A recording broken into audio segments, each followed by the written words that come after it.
Well, I'm looking down at the bottom. There's a little bar. It says participants. Okay. Maybe they're all incognito and not joining with their video.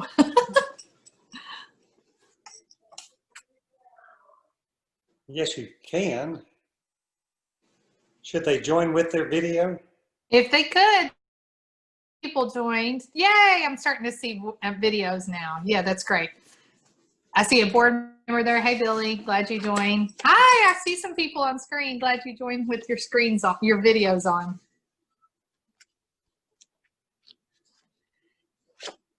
For those of you joining, I'm glad to see at least one of us is drinking wine too. So we're opening up the video chat so more people are joining. If you want to turn your video on, we'd love it. We'd love to get a picture of everybody joining. And of course, you know, in the social media world, if you don't take a picture, it didn't happen. So everybody get on so we can get a shot of your beautiful face. Oh, good. We have everybody gathered together like a true family meal. So that's great. Thank y'all for joining with video. My name is Lori Burrows. I have the honor of being a volunteer for, oh, we even have a furry member joining us. That's great. Thank you for bringing the puppy along. I'm Lori Burrows. I'm a volunteer with Historic Arkansas Museum. I'm on the foundation board. There's my coworker, Jennifer and Brian. Hey, y'all. Good to see you. Okay, I'll go over this one. Yeah, thank you so much, everybody, for joining. I see our chef has made it. Yay. It was a little touch and go whether she'd get to. Jacquelyn, we're so glad to see you on screen. Thank you. As I said, I'm a volunteer with the Historic Arkansas Museum Foundation. My name is Lori. I'm going to start with thanking all of you who sat in the drive-up line. I was one of them too. Thank you for your patience. I believe my meal was worth the wait. I hope y'all's was too. We had an unfortunate circumstance with some staffing and didn't have as many people as we needed to prepare the meal on time, but we got it out. It was good. I hope everyone enjoyed it, and we are really, really grateful for your patience sitting through the line. Hopefully you got some camaraderie out of it. I know my coworker and I were having quite a gift war via text while we were waiting in line. So as I mentioned, I volunteer for the museum. I'm on the board of directors. I'm the president of the board, and I would be remiss if I didn't take this opportunity to have people who are on this Zoom call and tell you about how you can get involved with HAM. Oh, you're on video, Kim. Yeah, and somebody's muted. You're on audio, Camille. You good? Well, Are we how good? do I cancel this? Okay. So you can join at historicarkansas.org, and joining HAM, which we call the Hamily, joining HAM helps pay for events like tonight. All of you paid for your meals and to participate, and we're grateful to you for that. But HAM offers year-round a lot of free, family-friendly, and adult events as well, like the Nog-Off, which we love.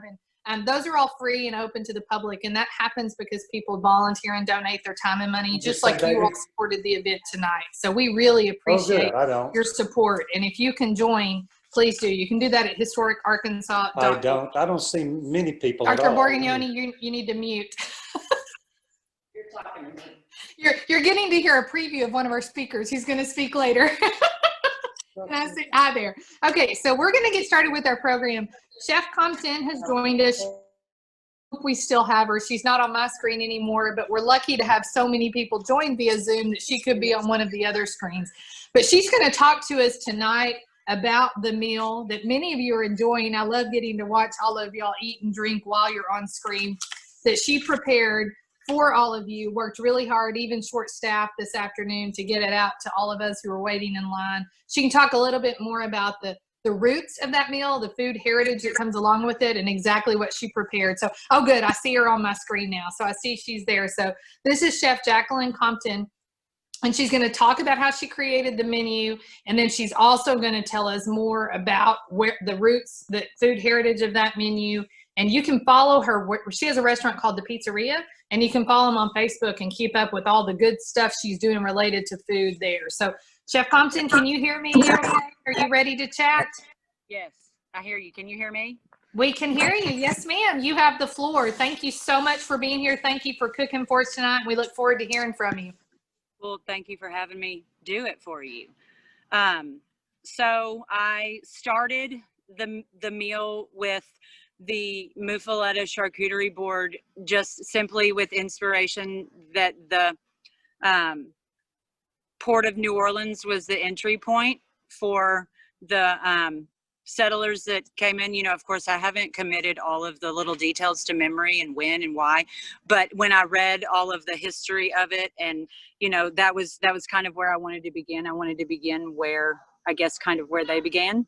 And I just, you know, with the Italian, we love charcuterie boards. So we did a little olive salad in the little, it's a little nacho tray, but you know, the travel aspect of it is a little difficult as well. But a couple of different salamis in there, and some fresh mozzarella, some pickled okra, peppadews, and then a Leidenheimer, half a Leidenheimer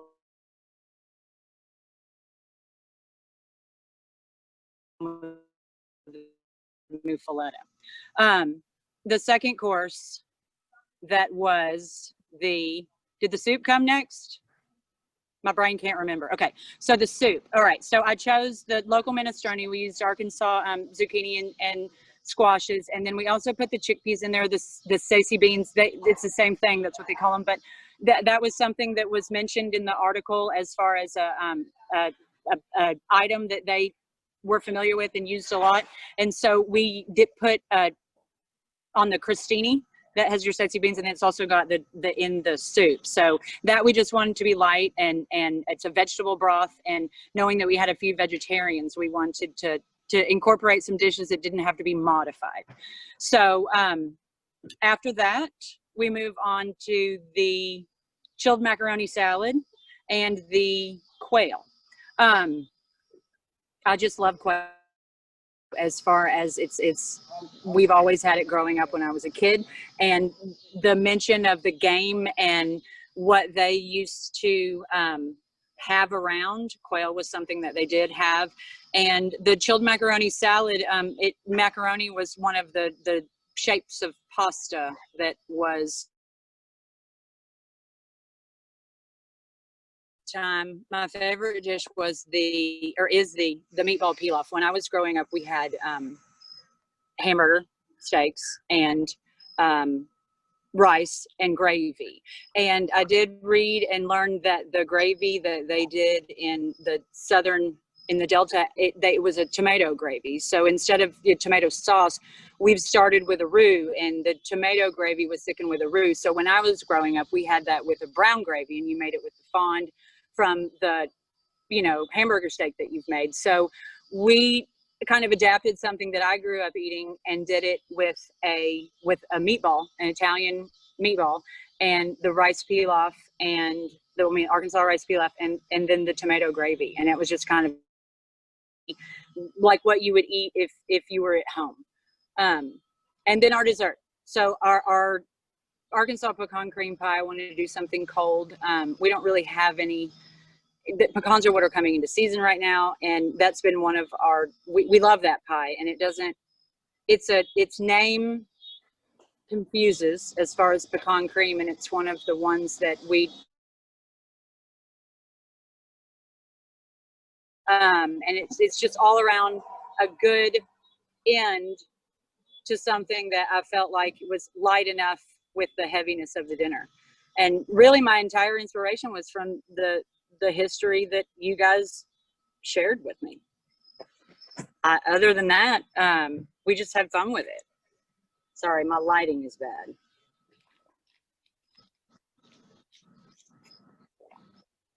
Are you there? Do y'all still hear me? Have a button? Yes.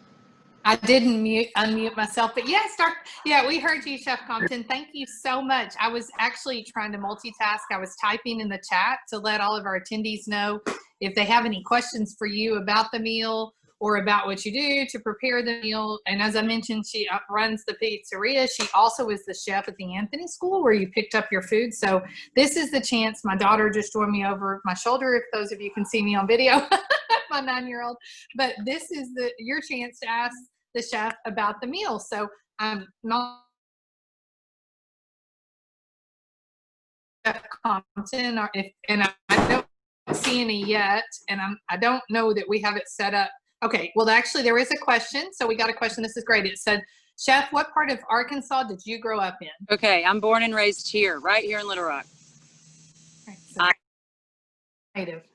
Lived in other cities, but yes, right here, right here. Well, and where did you train as a chef? I went to the Culinary Institute of America in Hyde Park, New York. Fantastic. And we're glad you decided to come back home to share. It's one of those things that when you want to run your own,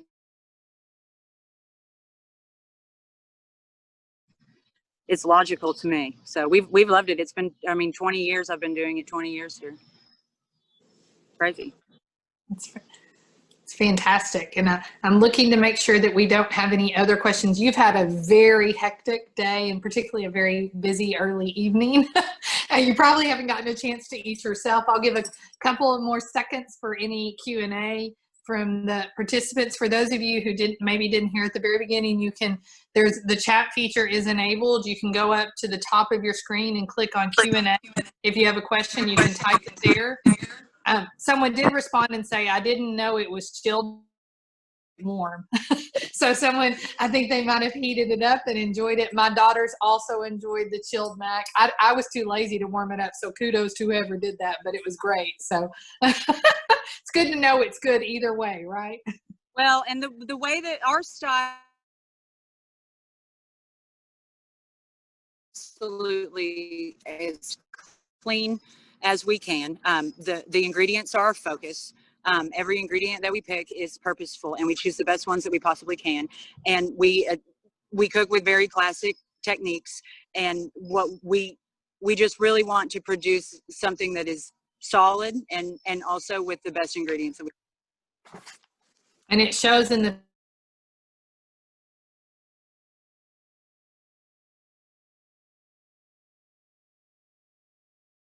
I think my heritage is more Irish and German, possibly. Well, the meal was delicious. I've not done a whole lot of research in that, but I do know there's not any Italian in there. Yeah. Well, and is there anything else you want to share with everybody who ate your wonderful food tonight before we move on to Dr. It's kind of a bright spot in everything that's gone on this year, and it keeps us inspired and it keeps us creative. And believe it or not, the chaos is something that, it's not that we miss it, but we have not had chaos and busy, and we have not had Friday nights with waits. We have not had the energy that the business typically that we give and we get from it. And so this was just a little bit of a little bit of normal, actually, because with food, you're trying your best to prepare it last minute. So it is as fresh as can be. So it did feel a little normal. Normal, albeit hectic. Well, Chef Compton, thank you so much. I can say from my own personal family, we very much enjoyed the meal. And I was saying before you got on that my daughters and I were able to share my portion. So 3 of us ate off of 1 portion. So thank you so much for that. And I don't see any additional questions. So we'll let you go take a deep breath because you had a busy afternoon. And thank you for feeding us so well tonight. Thank you. We're glad you were here. Now it's my great privilege to introduce to you all Dr. Jeannie Whayne. We're starting to share her screen. She has a brief presentation about the Sunnyside Plantation and the Italian experience. But Dr. Whayne's a historian and a professor at the University of Arkansas in Northwest Arkansas at Fayetteville. She focuses on the lower Mississippi River Valley and the interplay of social and economic history with environmental change, agricultural development, and race relations. She's the author of several books, including one sitting on my nightstand as we speak, given to me by a coworker because he saw that we were doing this tonight, and including Shadows Over Sunnyside, Evolution of a Plantation in Arkansas. So Dr. Whayne's going to share some information on the history, certainly something that she knows an awful lot about. And then, of course, as with Chef Compton, you have the opportunity to ask questions. You can send those either privately to me directly, Lori Burrows, or you can put them in the chat feature and all the panelists will see them, and I'll be happy to ask those on your behalf. So Dr. Whayne, thank you for volunteering to share all of your knowledge with us, and it's your turn to speak. Well, thank you very much. I'm very pleased to be here. I wish I could see all you in your homes, but I've got before me what you've got before me, which is the slide presentation. I love to talk about history. I love to talk about agriculture. I love to talk about the Arkansas Delta and Arkansas generally, and I particularly love the opportunity to return to what was my first book, Shadows over Sunnyside. The first group of Italians to settle at Sunnyside Plantation landed in New Orleans, not New York, like you might think they would, but New Orleans on November 29, 1895, destined for Chico County and what they believed would be a greater opportunity than that was available to them in Italy. Their home country, that is Italy, was undergoing a political and economic reorganization. And they were offered an opportunity, an attractive opportunity, to become landowners in this far-off place called Arkansas. But they had actually been caught up in a scheme that was not going to work out as they had hoped. It was a scheme launched by a New York banker and facilitated by Italian officials. When the immigrants landed in New Orleans and proudly displayed contracts to immigration officials at the gate, contracts that they believed were legal, that were signed, that were supposedly conveying to them small parcels of land, about 12.5 acres each, in Arkansas. But the officials were skeptical. In fact, New Orleans had a well-deserved, very bad reputation with regard to Italian immigrants. There had been a horrific lynching in 1891. They were not inclined to be favorably inclined. The so-called contracts were described by some in New Orleans as quasi-certificates and raised concerns about the entire experiment. Raised concerns that they were of dubious legality. Well, it turns out that their concerns would be borne out as both fate and conditions on the ground in Arkansas intervened to bring tragedy to the immigrants. Now, for some reason, I'm not able to move my slides. Do you need to give me permission, Lori, to change my slides because they are not moving? But if they won't move, that's all right. I'll just leave this one slide. We'll work on it. Okay, well, tell me when you think I might be able to, because I don't want to spend any time. And it's okay if it doesn't work. This is fine. But it was working when we practiced, wasn't it? It was. I'm not sure. Ellen will see what she can do from her end. Okay, well, I'm just going to keep talking. So, yes.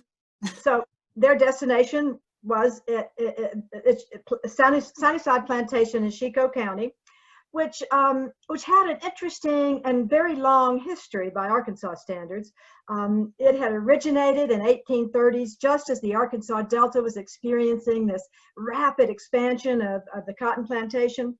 By the time the Italian immigrants arrived on the scene in 1895, Sunnyside had passed through several hands, including those of the wealthiest planter in antebellum Arkansas, Elijah Worthington, who owned over 3,000 acres of land and over 500 slaves. Now, 500 slaves was almost unheard of.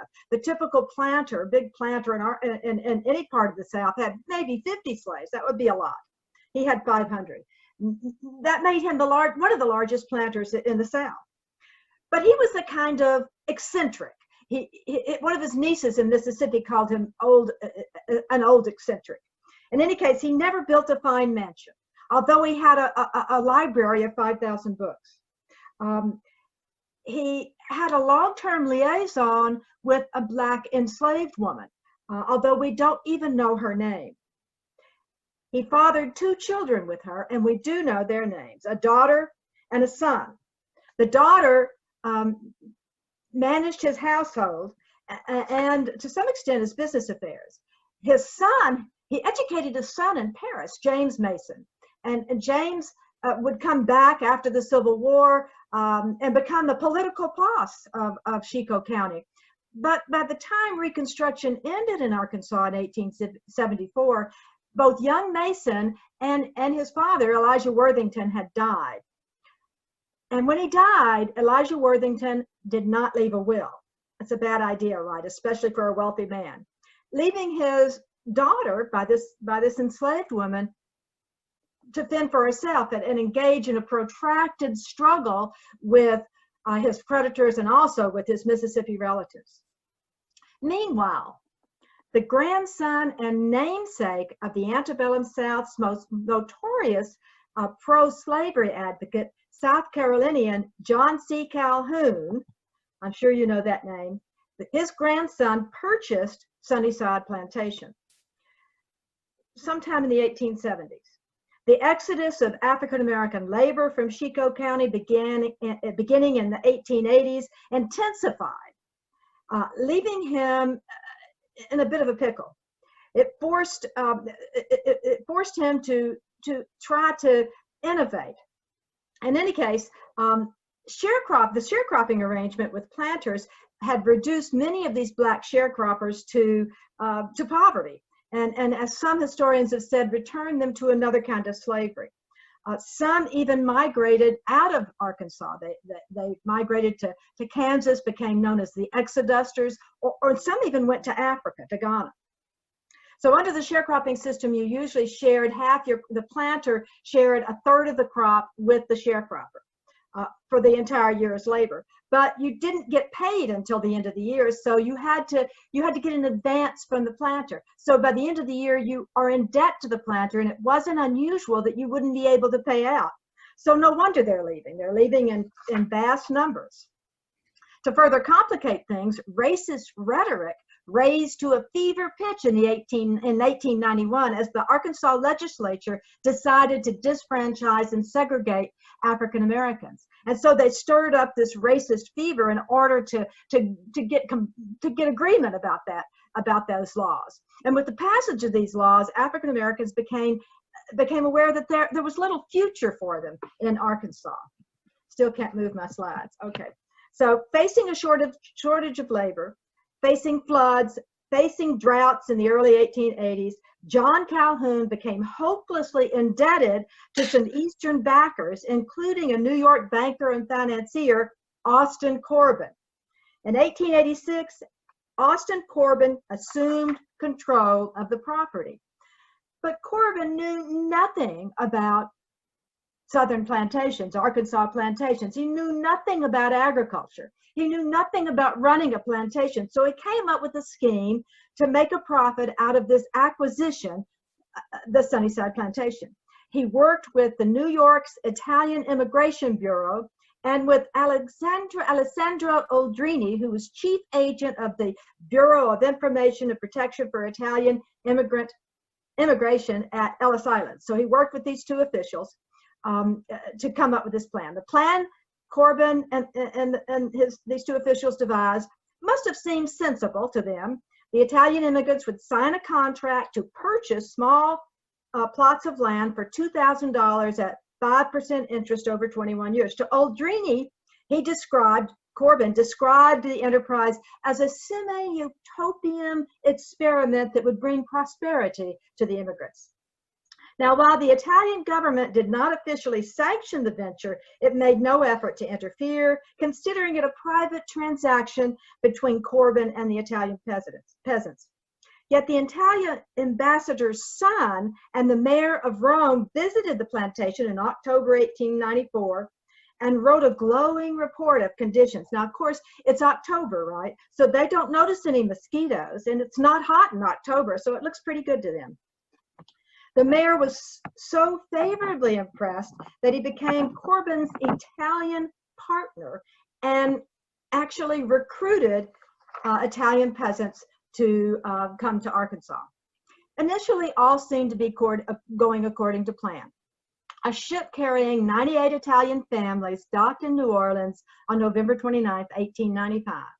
There they were met with Oldrini, the chief of the Bureau of Information and Protection for Italian Immigrants at Ellis Island, who probably was on Corbin's payroll. And he accompanied them to Sunnyside and left. And it soon became apparent that the immigrants were going to be facing some difficulties. First, the Sunnyside managers didn't know how to speak Italian. The immigrants did not know how to speak English.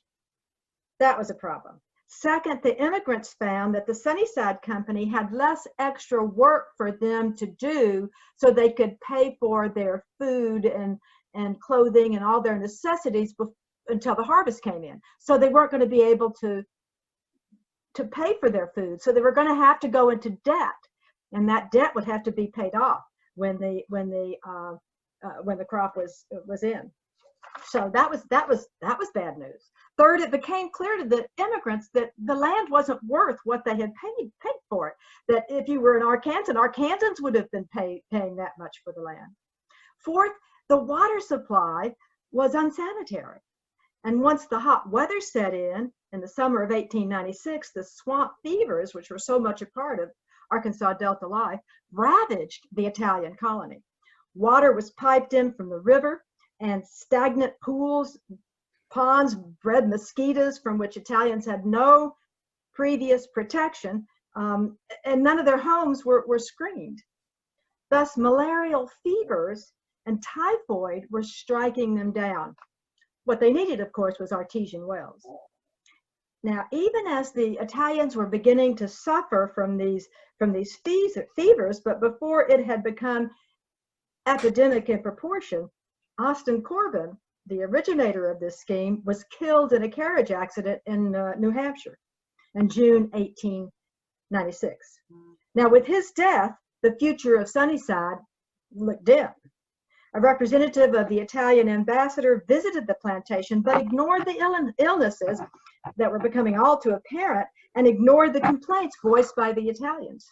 Instead, he reported favorably to the Italian ambassador, and thus a second group of Italian immigrants embarked and settled and arrived in December 1896, only to discover that the earlier group of immigrants had experienced mixed results with their first crop. Only a third of the families, over a third of the families, I beg your pardon, remained in debt to the company after expenses for their voyage, supplies, furnishings, in addition to all those advances and the interest, which were all deducted from what they were to receive for the crop. So the immigrants were themselves unhappy, and they were not mute in the face of the problems, but formed a committee and presented their complaints to the company. But the company was not listening, was not interested. It was now being managed by the Corbin heirs. They had a manager on site, but he was unwilling to negotiate. And the Italian government, even in the face of a negative report from one of their own representatives in 1897, remained unmoved by the plight of the immigrants. Now, this was the last straw for Father Pietro Bandini, who was the Catholic pastor who ministered to the Italians at Sunnyside. He would not stand by and watch these Italians die and struggle. So he escorted a group of about 20 families to the Ozarks, arriving in Springdale, Arkansas by train on April 6, 1898. And they created a community which we know of as Tontitown. Meanwhile, the Italians who followed Bandini were not the only ones to leave. Some were coerced to stay because they were indebted, but others settled in St. James, Missouri, Irondale, Alabama, Marion, Arkansas. Between January and the end of March, excuse me, Ellen wants approval to do something, to regain control of clicking. All right, you can have control. So it seemed that the Italian experiment was at an end, or close to an end. The population shrunk from 174 families. Okay, there's Austin Corbin. There's New Orleans. And here is the Italians arriving in Sunnyside. And here is Father Pietro Bandini. And here again are Italians at Sunnyside. So it seemed the experiment was all over. But in 1898, Corbin's heirs leased the estate to 3 entrepreneurs and landowners in Mississippi, O.B. Crittenton, Morris Rosenstock, and most important, Leroy Percy. And they operated it as the Crittenden Company. Desperate for labor, they decided to revive the Italian experiment, but they did not have selling land to immigrants in mind. They wanted to rent them land, but the renting system they devised ended up much more like the sharecropping system. And soon, criticisms reemerged, the same criticisms that you've already heard about. In letters back home to Italy, the Italians reported poor health conditions, inadequate housing, tainted drinking water. The terms of their contracts were reducing them to a state of peonage, and disease and death. Finally, the Italian government awakened to the problems. In June 1907, a new Italian ambassador to the United States wrote the United States Secretary of State to complain about the treatment of Italian immigrants laboring at Sunnyside and on other plantations in the Mississippi Delta. In response, the U.S. Department of Justice, the Attorney General then, assigned a special assistant to investigate complaints at Sunnyside and other Mississippi Delta plantations employing Italians. That special assistant was none other than Mary Grace Quackenbos. Now, Mary Grace Quackenbos was a remarkable woman of independent wealth who had secured a law degree and created in New York City the People's Law Firm to help the poor and immigrants in New York, including the Italians. At one time, she investigated conditions for Italians in the Florida turpentine fields, disguising herself as, at one point, an old woman selling scissors, as a journalist at another point. In regard to the Sunnyside investigation, Quackenbos used a different disguise to secure the Crittenden Company's acquiescence in her investigation. A brilliant and highly educated woman of means, she was sophisticated in the ways of the world and knew how to talk to the wealthy, even the Southern wealthy. In short, she charmed them. You'll remember that there were 3 partners in the company, but it was Leroy Percy, that famous and wealthy Mississippi planter, who, by the way, counted among his friends congressmen, senators, and even then President Teddy Roosevelt, who went on a hunting trip as a guest of Percy's. So he thinks he's got this thing under the control. Here's this beautiful woman. Well, she's a woman. You know, he can handle that. He's a friend of the president's. What could go wrong? So Percy and his wife welcomed Quackenbos into their household. She dined with them and appeared to become fast friends with his wife. Both were impressed with her intelligence and her wit. And Percy essentially gave her carte blanche to visit Sunnyside, likely believing that they had swayed her to their way of thinking. Now, it was through this subterfuge then that Quackenbos was able to gain access to Sunnyside, but it did not take long for Percy to realize he had miscalculated. As she began to interview the Italians and gather information, he had some of her papers stolen from her hotel room, apparently as a kind of veiled threat or at least a statement of the power that he held and the means that he was willing to go to achieve his ends. But she was not to be deterred. Oops, let's stay on her. She was not to be deterred. She wrote a report to the Justice Department. She also planted stories in national newspapers. The New York Times, the Walla Walla Washington newspaper printed a headline.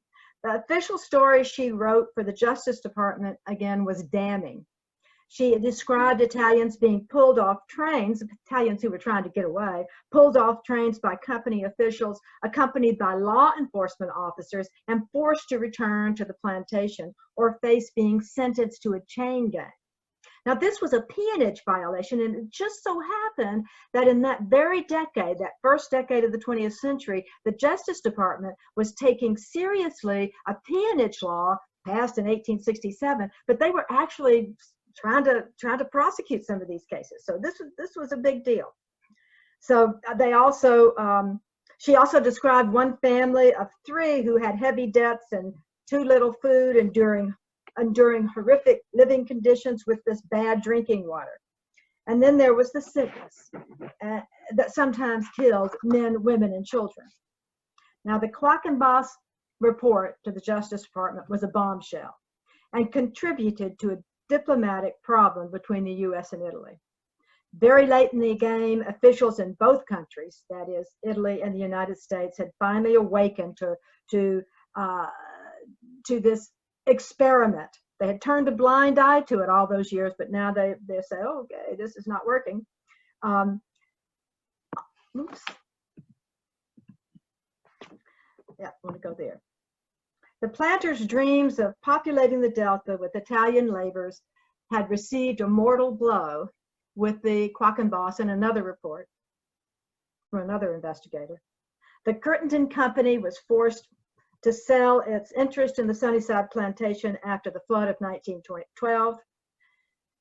The new landlord's determination to eliminate the rental system entirely and transfer all the immigrants to sharecropping arrangements was bitterly opposed by the tenants, by the Italians, sorry. And so they began to leave in even greater numbers. And there was no Italian government support for maintaining the experiment and no U.S. government support for maintaining this, the experiment. Now, most of them left, but some of them stayed, including, and ultimately became fairly successful. And one family in particular, exceptionally successful. And that would be the Borgognoni family, who I think you're about to hear something from now. They became pillars of the Lake Village community. So, any questions? Thank you, Dr. Whayne. I'm about to check the chat and see if we had any questions. Okay. So getting ready to check it for the.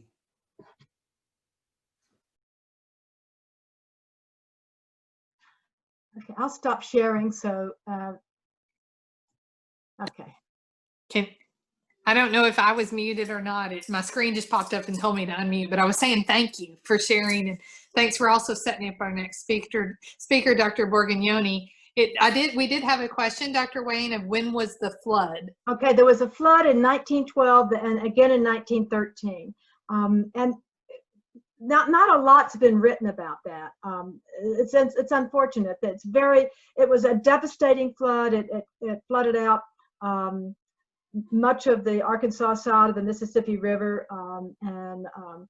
but again, there hasn't been much written about that. And I've looked for some. It's hard to find primary sources on it. We've got a lot about the 27 flood, not much about the 12 and 13 flood. Thank you. Do we have any other questions? One commenter just said, thanks for the great presentation, Dr. Whayne. And well, I know we can all second that. Thank you. And fascinating, someone said. So this is just a virtual live review of your presentation, and you're getting high marks.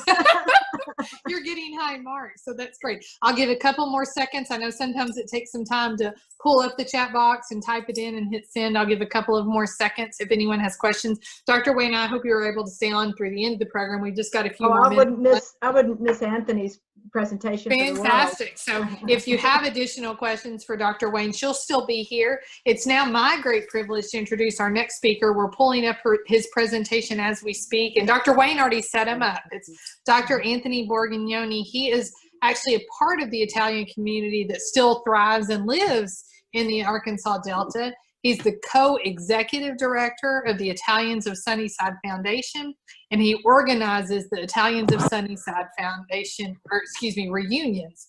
The 2020 reunion, I bet y'all can figure out where this was going. It was going to be the 125th anniversary, and it was supposed to happen this year. And like so many things, including this meal, it had to pivot a little. And so hopefully they'll get to revive that. Of course, a huge part of that is getting together in person.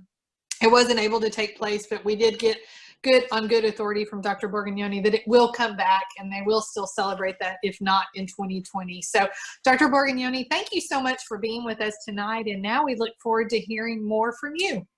Thank you very much. Buonasera, everyone. So glad you're with us. I'm here in Sunnyside, Arkansas, at Lake Village, Arkansas.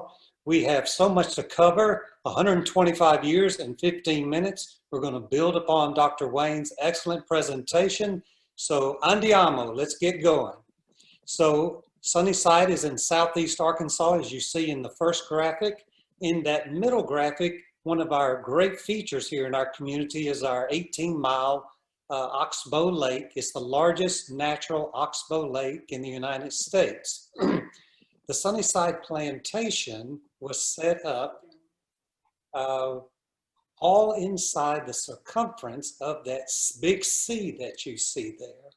So if you look over at the map on the right side of the Sunnyside Plantation, where you can see my cursor, all these little plats here is the Sunnyside Plantation that the Italians farmed. So again, if you look at the lake here, all of this area here was the Sunnyside Plantation. Are there any descendants remaining? Well, not only myself, we're not extinct. There were actually thousands of families that came through Sunnyside. We have over 1 million descendants that can claim their roots to Sunnyside, and we're distributed all over the United States. Now, why did the Italians come here? Well, cotton was king. And what's interesting is that in 1790, actually, there was no cotton produced in the United States. But in the 1830s, cotton became a great commodity for fabrics and clothing. It's high demand in France and England and in the United States. And so by 1860, cotton was the #1 export in the United States. It accounted for 57% of the total export revenue for the United States, and that's including both agricultural and industrial exports. Arkansas, our state, was #2 in producing cotton in the nation, and Sunnyside, with its 500 slaves, was a mega producing cotton machine. So Sunnyside was a powerful and famous plantation. However, the Civil War.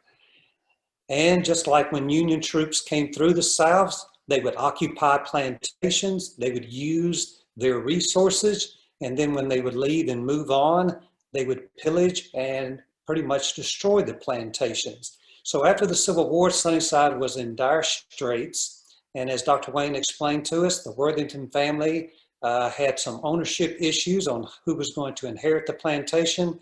Through its indebtedness, it ended up with the Calhoun Land Company, and actually that was mentioned in one of Mark Twain's book, in Life Along the Mississippi, where there was this great hope that the Calhoun Land Company would integrate the African American into American society.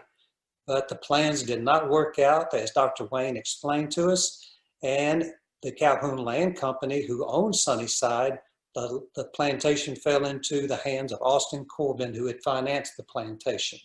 So Austin Corbin now, not being a farmer, wanted to sell the property. But guess what? No buyers, because it was already a failure. So Corbin, like many politicians today, thought to himself, well, how hard can farming be? Just throw a few seeds in the ground, get yourself some laborers, and voila, farming, piece of cake.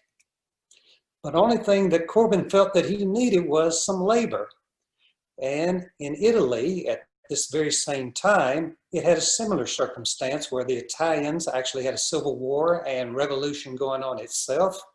And the government was in chaos, and the government was only formed for about 35 years. So this was a ripe environment to try to entice laborers to come to America.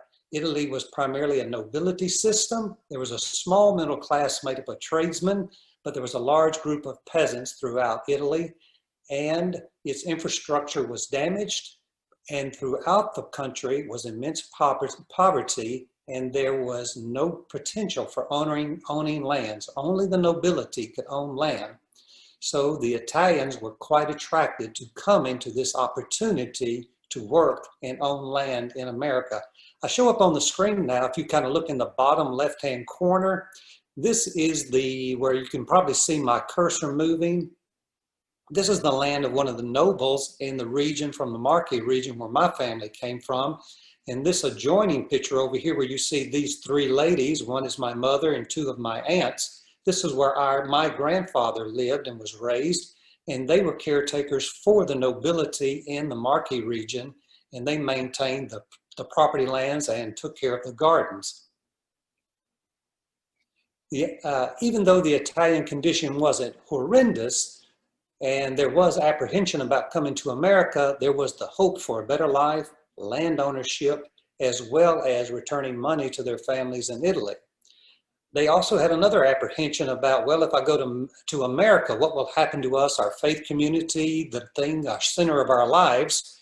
So before they left and embarked upon this journey in the Veneto region, in St. Margherita in Veneto, Italy, they actually had a major mass that was endorsed by the Pope, and he participated in that mass for the Italians that were embarking to come to America. And the Italians pledged that they would remain loyal to their faith, their Christian faith, the center of their faith, and they said they would remain as faithful as they had been in Italy to America, where the unknown lie ahead.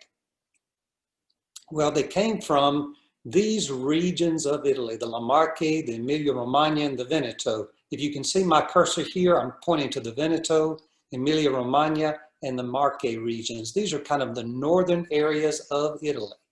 Now, what's interesting in Arkansas at that time is that there were only 100 Italians at most in the entire state. So when the colony was formed from 1895 to 1897, which brought roughly 1,000 Italians to Lake Village and Sunnyside, the population of Italians in Arkansas increased by 10 times. So it was a tremendous change for our state. Now, who were these strangers coming from Italy? What do they look like? What were these kind of strange people? Well, here I have up on the screen is my family of all immigrants that came to Sunnyside. Over here in the first picture is my grandmother with her father, my great-grandfather. My grandmother here married my grandfather, Giuseppe Borgognoni. My grandmother came in 1895 on the first boat. Giuseppe, my grandfather, came in 1902. Here are their 11 children that they had right here in the house that I'm sitting in right now at Sunnyside. Over here on the far right, you see on my mother's side, the Pettinari family. And up here in the top right corner of the screen, you'll see a picture of her father, my grandfather, Gino Olivi, and his wife. So these are the typical Italians that came to America, and the Italians that settled here and moved throughout the United States pretty much have this same kind of identity. Well, as we already learned about, that there was a partnership, 1,000 Italians roughly came on the first two boats. They had great hopes, but they quickly ran into reality and disaster on the very first ship. So when it arrived and when it came over across the transatlantic, as it made the journey across the Atlantic Ocean, they encountered their first horrible experience. There was very little food, very little water, clean water on the ship. And because many of the Italian immigrants that were coming over got very sick, some of them were buried at sea, some of their babies had to be just thrown into the ocean as they were coming to America. So it was a very dismal beginning when they arrived. They struggled through the first year, but not only did they have difficulties in the voyage, shortly after they arrived, the visionary for the Italian colony, Austin Corbin, dies within the first year. And later by 1897, it is reported that up to 125 colonists had died from malaria, dysentery, and just poor living conditions. Now that's approximately 15% of the colony. So if you can imagine today with the coronavirus going on in the United States, we have less than 1/10% of our population that has died from the coronavirus. Less than 1/10%. This is 15% of your entire colony is being wiped out by the conditions here in Sunnyside. So what do we do? Well, we need to get out of the Delta swamps. So search parties were put together to start to seek out other places for the entire colony to move away. So search parties were sent to Rosati, Missouri, Tawnytown, and other areas to see where the colony was going to go to. Well, unfortunately, each of the search parties came back and they reported glowingly about each of the places they had visited. So there was not a unanimous consent on where they were to move. So they all divided up. As Dr. Whayne mentioned to us, 33 of the families remained at Sunnyside primarily due to indebtedness, but others ventured to Rosati, Irondale, Tawnytown, Hot Springs, and even some went back to Italy. But one thing that had occurred, even though 80% of the families had moved away, and by now the Crittenden Company had acquired the plantation, and its main leader was Senator Leroy Percy. Even though 80% of the families had moved away, which meant 80% of the labor force is gone, the Italian worker has established a reputation of being highly productive. In fact, the studies showed that they produce 60% more cotton than the white or the African-American laborer. So they were a highly desirable workforce. So Leroy Percy and the Crittenden Company said, let's bring on more Italians. So they started using Italian labor brokers to entice or buy or persuade Italian families, particularly Italian males, men, to come to America. And they paid the Italian labor brokers $5 a head for an Italian male. Well, I hate to report to you, but the value of the Italian male has declined over the years. My wife says we're worth about $2, maybe less today, but back then they were worth $5 a head. And so many Italians came on to Sunnyside. And by 1906, there were 126 families here, but many more families had come through. Because of the reputation of the Italian laborers, as soon as Italians arrived at the Sunnyside community, they were lured away by other plantations and farmers and businesses and industries to come work there. So because of that, even though hundreds of families came through Sunnyside, some stayed, but many migrated away in groups and settled in all of these communities that you see on your screen. As you know, here in Arkansas, of Tawnytown, we even had some that moved to Little Italy, Pine Bluff, and across to other cities across the United States, and a great deal moved to Mississippi. And Dr. Whayne shared with us about because of the terrible treatment at the plantation, there was investigations headed by the Teddy Roosevelt administration. Its special investigator for the Attorney General was Mary Grace Quackenbos. She put together the bombshell report that delineated all the atrocities that were occurring and the abuses toward the Italian immigrants on the plantation. And the overriding atmosphere was the intimidation and fear in addition to the circumstances, because of the backdrop that the most major lynching in American history was that New Orleans lynching of 11 Italians back in 1891. But while the Italian settlers were here in 1896, 3 Italians were lynched in St. Charles, Louisiana. And then while the Italians continued to work here and remain on the plantation, in Tallulah, Louisiana, just 60 miles away from Sunnyside, 5 Italians were lynched. So there was this prevailing atmosphere. If you do not adhere to the laws or the regulations of the plantation owners, your life was in jeopardy. So these horrific stories were delineated, and you would have thought that the federal government would have intervened. And Mary Grace Quackenbos pretty much essentially enunciated that the treatment reduced the Italians to simply white slavery. But the report never saw the light of day because Senator Percy, being a hunting buddy of President Roosevelt, the report was buried in the National Archives, and so no relief came from the federal government or the legal system. But the families did endure. But the plantation did not endure. Cotton prices became unstable. It went into bankruptcy.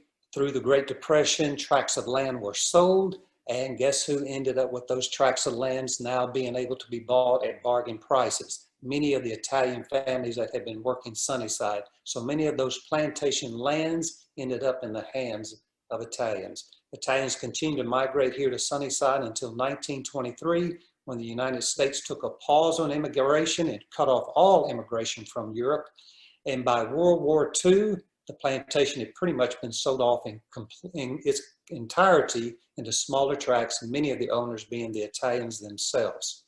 Some of the I guess the environment that the Italians had to experience here at Sunnyside and throughout America were the conflicts of World War I and World War II. If you remember your history, that Italy was against America at the beginning of both of these wars.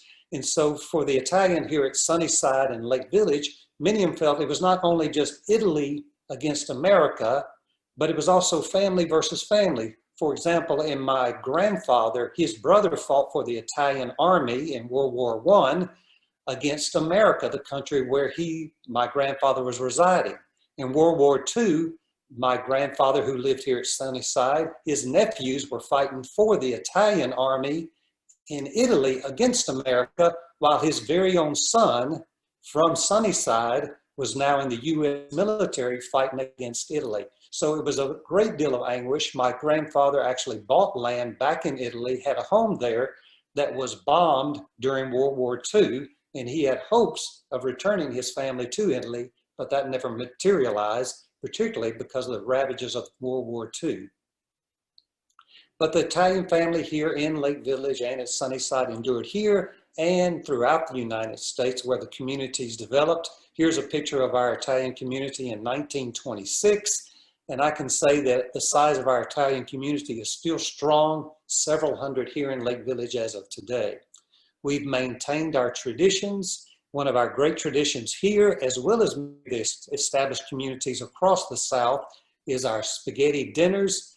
My wife and I have attended them all across the South and in Colorado and Cincinnati, Ohio, where Descendants of Sunnyside have ended up.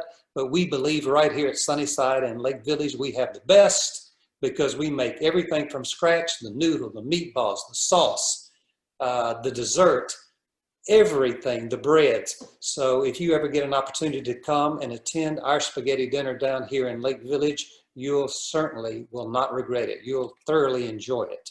So from the 1940s and beyond, the Italians who were in America actually became Italian Americans. They finally realized the dreams of becoming Italian citizens. It didn't come easy. For my grandfather, it took 42 years. For my grandmother, 50 years. On my mother's side, my grandfather took 30 years to become a citizen.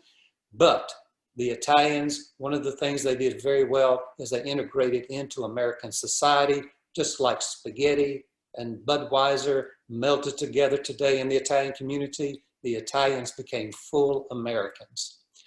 Lake Village today, Sunnyside, is one of the largest Italian communities in Arkansas, predominantly farmers and own much of the land. The Sunnyside Plantation was the catalyst event that brought thousands of Italians to America, and over 1 million descendants can claim their roots here, right here at Sunnyside, the original colonization event. It's a riveting history that I would love to spend hours sharing with you about this history. The anniversary, the 125th anniversary, is November 29th, 2020. As I can share with you, Speriamo di vederti presto, which means we hope you can all come see us soon. We have a fantastic Sunnyside Museum here that was put together by my mother, Elizabeth Borgognoni. She was the curator and founder. We have the Lakeport Plantation, where you can come and see and feel and actually pick cotton, where you can experience that the Italians had here. We have the Heiner Cemetery, which is an exclusive cemetery dedicated solely to where Italians are buried. We have the beautiful Mississippi River and Lake Chico. We have incredible land tours that we would love for you to see. And I wish I had more time, but all I can say is mille grazie. I also want to give special thanks to my wife, my beautiful wife, Gina, a great Italian who I can't wait for you all to meet and see. And she helped put this presentation together. And we would love to have you here in Lake Village, right here at Sunnyside, to share this experience with you in the future. Dr. Borgognoni, your joy for life and for the Sunnyside community and what you do is so evident, even on Zoom, even at 8 o'clock on a Thursday night. Thank you so much for sharing with us, and your wife too. I had to get a big kick out of what she thinks an Italian man is worth. That was a great line. We did get a question, which is there anything left of the Sunnyside Plantation, like dwellings or wells or anything like that? Unfortunately not. Now, all the Sunnyside lands are there. We do have the Heiner Cemetery, which was established in the very beginning of the Sunnyside Plantation, which is a great historic marker. but the plantation itself was destroyed after the floods, the 27 flood in particular.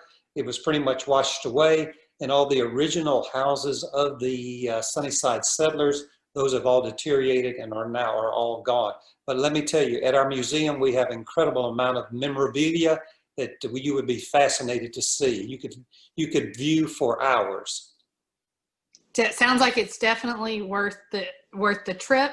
And also it sounds like even if the artifacts, maybe some of them aren't still there, the culture and the spirit are definitely still alive. We did have one more question. I'll close with this question for you, Anthony, is when is the spaghetti dinner? I think you mentioned that y'all have created you have set a tentative date knowing that the pandemic is making that challenging, but when is the spaghetti dinner? Yes, it is the first Sunday in March. I think that's March 7th, if any of you can check your calendars real quick, but it is the very first Sunday in March of every year. And we were fortunate to have it just before all of the shutdown in 2020 this year. So we did have it. We had thousands of people there, fabulous time. We hope to have it again this March, I believe 7th. And you get a part of the Italian experience when you come to that. You'll really enjoy it.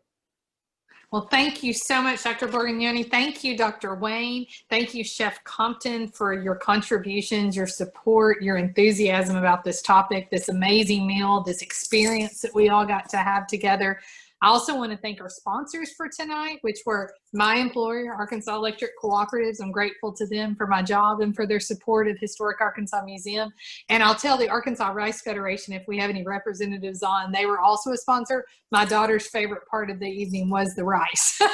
That was their favorite dish of the meals that Chef Compton prepared.